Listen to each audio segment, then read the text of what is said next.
So hello everyone, कैसे हो आप लोग। आई होप आप सभी अच्छे हो। Welcome back to my another video. तो यस, आया हूँ सिलघाट। एक्चुअली अगर आप यहीं से हो, असम से हो और नगांव से हो या फिर तेजपुर से हो, then you better know where is Silghat. Alright, और मेरे पीछे जो आप देख रहे हो that's the mighty Brahmaputra. So ये जो सिलघाट है, it's like a historic place. बहुत पहले से ही ये सिलघाट जो है टूरिस्ट प्लेस बना हुआ है, all because of this Brahmaputra.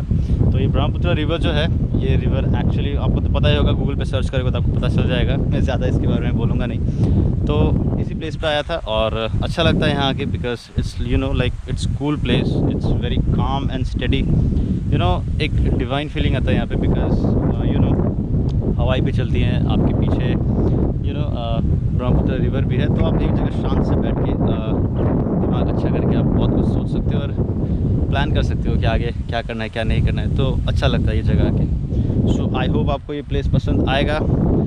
ये लास्ट टाइम है जब मैं यहाँ पे चल रहा हूँ, क्योंकि यहाँ पे इसलिए चल पा रहा हूँ बिकॉज अभी मानसून आई नहीं है। क्योंकि अगर मानसून आ जाता है तो मानसून आने के बाद फिर यू नो यहाँ पे बाढ़ आ जाती है। एक्चुअली जब मैं खड़ा हूँ पानी वहाँ तक आती है, और मेरे पीछे जो आप देख रहे हो बिल्कुल वहाँ तक पानी चली जाती है और एक फ्लड सा हो जाता है। ऑलराइट, सो मेरी लकी कि मैं मानसून से पहले ही आके यहाँ पे यू नो शूट कर रहा हूँ और मतलब फुटेज ले पा रहा हूँ। अदरवाइज़ फुटेज में नहीं ले पाऊँगा अगर मैं आज से 2 महीने बाद आऊँ यहाँ पे।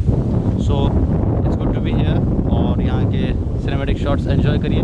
और अगर आपको आनी है तो आप तेजपुर से साइड में ही है, थोड़ा सा मतलब जो ब्रिज है, ब्रिज को कोलिया भूमरा ब्रिज, उसको क्रॉस करके आपको आना पड़ेगा तेजपुर से। एंड यू नो लाइक अगर आप नगांव गुवाहाटी से आ रहे हो या फिर लोअर असम से आ रहे हो, देन आपको तो सीधा तेजपुर पहुंचना ही नहीं है, कोलिया भूमरा ब्रिज पहुंचना ही नहीं है, पहले ही है। एक छोटा सा गांव के अंदर से आना होता है, ललटली नाम है उसका, सोलोंग नाम है उसका। तो सोलोंग गांव के अंदर से आके भी आप पहुंच सकते हो। It's very cool and very nice place. Alright, so enjoy करिए। It's a very beautiful place.